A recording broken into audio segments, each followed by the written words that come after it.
asu tätä. Ne on näin muuttanut. Meillä on meillä on potentiaalisia mahdollisuuksia saada penniä niitä kylkeä. Ei, kun siinä ei asukkaat tässä.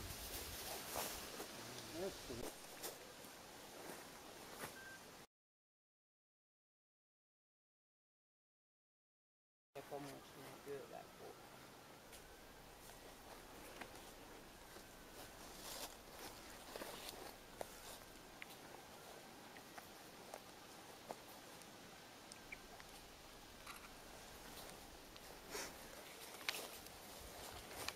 Onko me vuorossa? Ei kuomaiset tietysti. Olisiko Hanna siihen? Joo. Sitten on jompikumpi se minä. Tänä elokuisena päivänä olemme tulleet muistamaan niitä 6 neuvostolentäjää, joiden elämä päättyy tällä paikalla 73 vuotta sitten.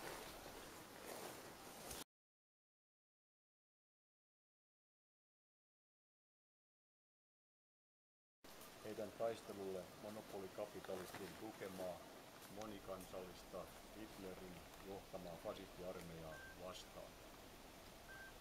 Meidän onkin aiheellista muistaa, että Puna-armeijan voitto Hitlerin fasistiarmeijasta loi Suomen työläisille suotuisan poliittisen tilanteen ja tukevan pohjan, jolta ponnistaen Suomen työväenluokka on pystynyt parantamaan sosiaalista asemaansa. Voidaan sanoa, että Puna-armeijan voitto monopolikapitalistien tukemasta fasistiarmeijasta avasi Suomen työväenluokalle toimintamahdollisuuden. Tämän seurauksena Suomen työväenluokka on pystynyt ajamaan läpi lapsilisälain, työeläkelain, sairausvakuutuslain, 40 tunnin työaikalain, vuosilomalain ynnä muita lakeja, joilla suomalaisten sosiaalista turvallisuutta on voitu lisätä. Voidaankin kysyä, mikä olisi suomalaisen työläisen sosiaaliturvan taso, jos fasistiarmeija olisi voittanut toisessa maailmansodassa. Tämänhetkinen tilanne maassamme antaa siihen hyvinkin konkreettisen vastauksen. Ne poliittiset voimat, jotka kärsivät tappion toisessa maailmansodassa, ovat päässeet uudelleen valtaan maassa. Ne ovat pystyneet liittämään Suomen Euroopan unioniin, jonka seurauksena sosiaalisen lainsäädännön kehitys on pysähtynyt. Valtiontalouden tasapainottamisen ja tervehdyttämisen nimissä sosiaaliturvaa on jatkuvasti heikennetty. Köyhyys ja turvattomuus maassamme on tämän seurauksena voimakkaasti lisääntynyt. Kilpailukyvyn nimikkeellä yhä suurempi osa kansantulosta on mennyt monopolikapitalistin taskuun ja yhä pienempi osa kansantulosta on jäänyt kansalaisten elintason ylläpitämiseen. Ukrainan tämän vuoden tapahtumiin liittäen Suomessa on nostettu voimakas keskustelu Suomen NATO-jäsenyyden puolesta. Liikkeellä ovat samat poliittiset piirit, jotka veivät Suomen EU-osavaltioksi, ajaen vahvasti Suomen NATO-jäsenyyttä. On kysytty, mihin NATOa tarvitaan. Varsovan liittohan on purkautunut ja Itä-Euroopassa on poissa sosialististen maiden yhteisö. NATO on sanottu myös sisäisen turvallisuuden järjestöksi. Sitä se varmaan myös on, riippuen siitä, mitä sillä tarkoitetaan. NATO voi olla turvaamassa vaaleilla valitun hallituksen syrjäyttämistä, kuten aikanaan kävi Kreikassa, kun sotilasjunta nousi valtaan. Vallankaappaus ei ollut kreikkalaisten sisäinen asia. Voidaan sanoa, että NATO toteutti jo silloin sisäisen turvallisuuden oppejaan. NATOn toteuttama sisäinen turvallisuus on kapitalistien turvallisuutta ja kapitalistisen talousjärjestelmän turvaamista imperialistisilla toimilla. NATO on vaaratekijä, jota tarvittaessa käytetään EU-jäsenmaiden työväenluokan kurissa pitämiseen ja Suomenkin EU-ssa pitämiseksi. Ensi syyskuussa tulee kuluneeksi 70 vuotta välirauhasopimuksen solmimisesta, jolla sopimuksella Suomi irrotettiin Hitlerin fasistiarmeijan rinnalta. Tämä merkkitapahtuma on myös haaste edistyksellisille järjestöille Suomessa, voimistaa vaatimusta Suomen irrottamiseksi NATO-kumppanuudesta ja NATO-jäsenyyden torjumiseksi. Suomen NATO-kumppanuus ei lisäisi suomalaisten turvallisuutta, vaan heikentäisi sitä ja sitoisi Suomen jälleen vahingolliseen yhteistyöhön Länsi-Euroopan monopolikapitalistien etujen ajajana. Meidän suomalaisten on otettava opiksi historiastamme. Ensisijalla tulee olla hyvät suhteet naapurimaihin ja varsinkin itänaapurimme Venäjään.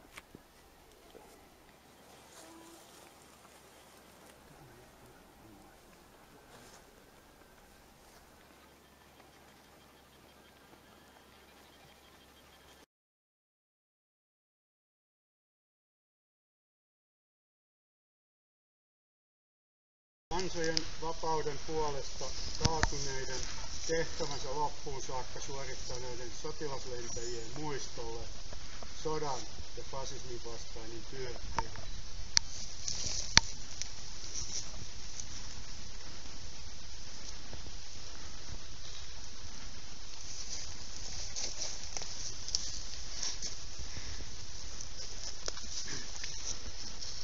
Arvoisat omaiset, hyvät läsnäolijat. Tänään olemme perinteisesti jälleen kerran koolla täällä Lapinjärveläisen metsän keskellä sijaitsevalla neuvostoarmeijan lentäjien hautamuistomerkillä, kunnioittamassa tänne pudonneiden ja haudattujen lentäjien muistoa. Kunnioittamaan heidän haavetta maailmasta, jossa eletään pysyvässä eri kansojen välillä vallitsevassa rauhantilassa, maailma, jossa aseet ovat taottu auroiksi ja tekniikka sekä tiede palvelevat vain ja ainoastaan ihmisen elämän kannalta tarpeellisten tarpeiden toteuttamiseen, joihin eivät kuulu suunnitelmat ihmisten tai kansakuntien tuhoamisesta. Pudonneen lentokoneen miehistöstä ei yksikään päässyt nauttimaan Euroopassa vallitsevasta sodan jälkeisestä rauhantilasta. Rauhantilasta, jossa edistykselliset ihmiset olivat innokkaina takomassa demokraattisten voimien voittoa, ajaen nurkkaan fasistiset ja militaristiset voimat. Myöskään he eivät päässeet nauttimaan hyvien, valtioiden välisten suhteiden tuomasta luottamuksen ilmapiiristä rauhantilan varmista.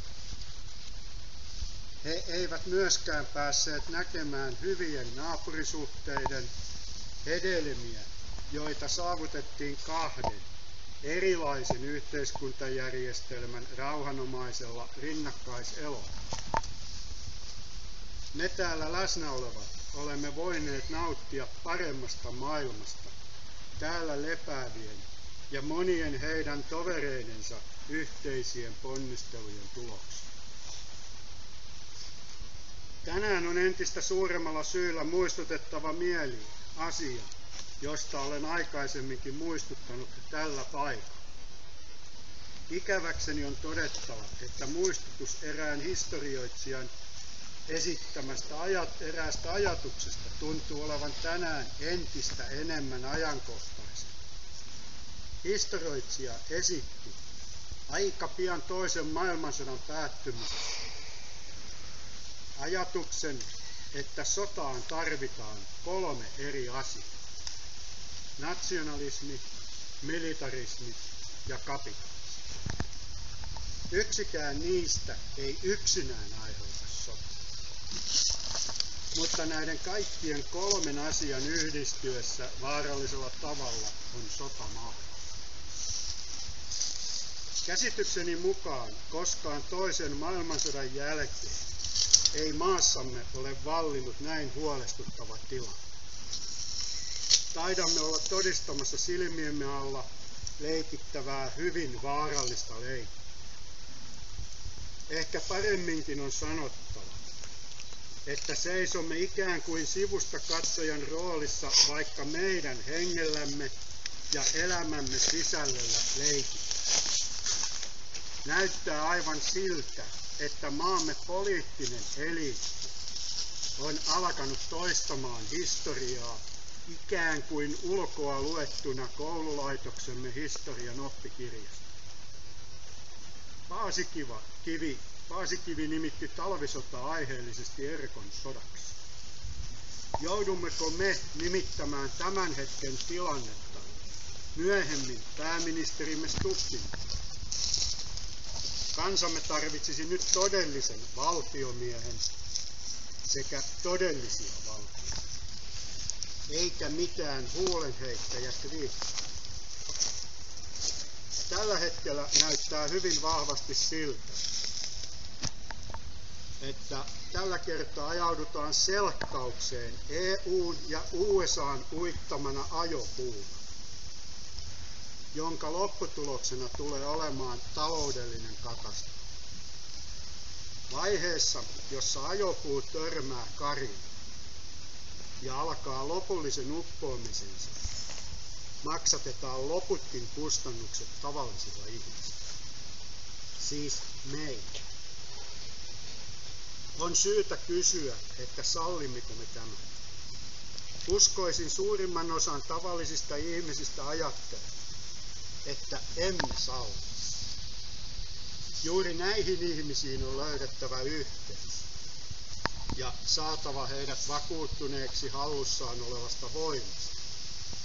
Saada yhdistämään omat yksinään vähäpätöisiltä tuntuvat voimansa yhteiseksi suureksi joukkovoimaksi, etsimään sitä kautta ratkaisua turvatun tulevaisuuden saavuttamiseksi. Eräs taloustutkija taannoin esitti käsityksen, että EUn kriisissä on pohjimmaisena ajatuksena käydä sotaa uudella periaatteella. Sodan aseet ja ruudinsavut ovat tällä hetkellä korvattu luhistuttamalla eri maiden talouksia yksi kerta. Hävittää kansoilta heille kuuluva suvereeninen itsemäärääminen. Äkkiseltään ajatus tuntuisi olevan aivan tästä päin.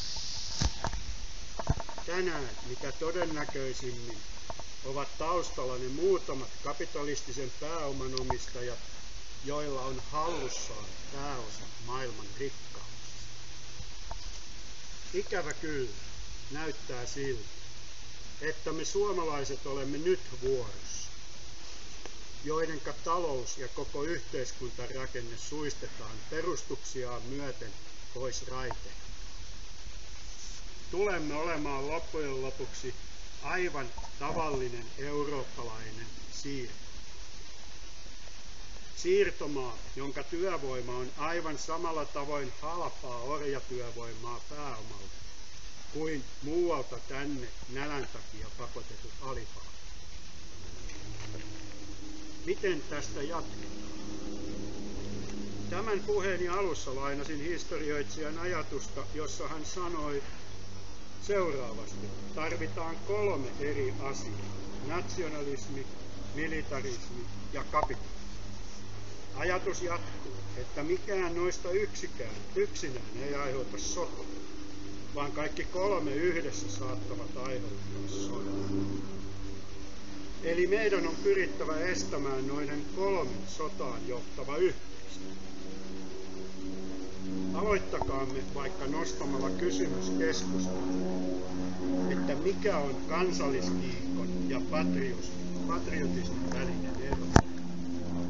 Vielä kun mietiskelyyn lisätään ajatus työväenliikkeen kansainvälisyyden periaatteiden mukaisesta toimimisesta omassa maassa, jokaisella saavuttamallamme vaikka kuinka vähäiseltä tuntuvalla voitolla, jolla parannetaan maamme köyhälistön asemaa, on se samanaikaisesti kansainvälisen työväestön voitto.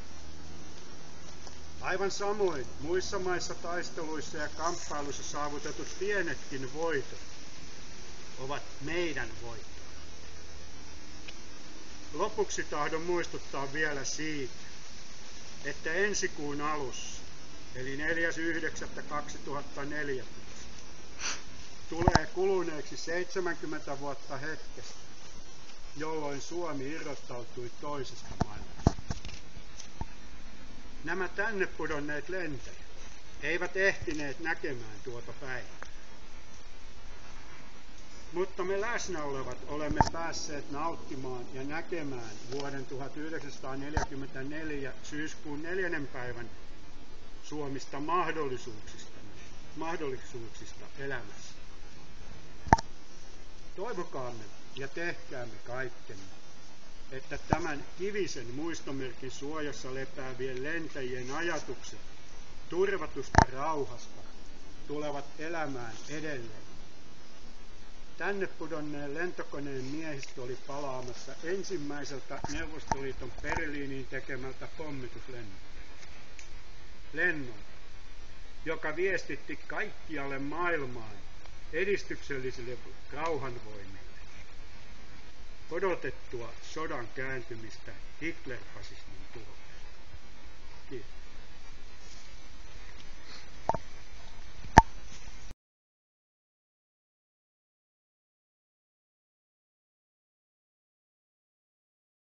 Kiitän isoisän ja kaikkien lentäjän muistoksi.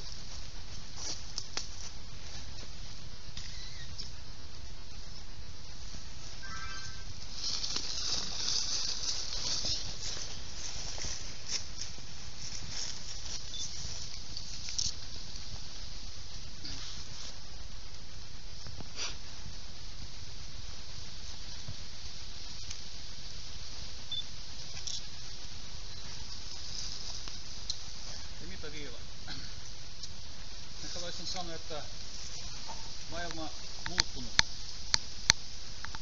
Viime vuonna se on muuttunut kovasti ja nyt se fasismi nousee Ukrainassa. Fasismi on imperialismin työkalu ja imperialismi käy tämä työkalu nyt Ukrainassa ja alkoi sota. Mutta minä olin varma, että kommunistinen idea voi, ja rauha voi, ja Neuvostoliitto 2.0 voi.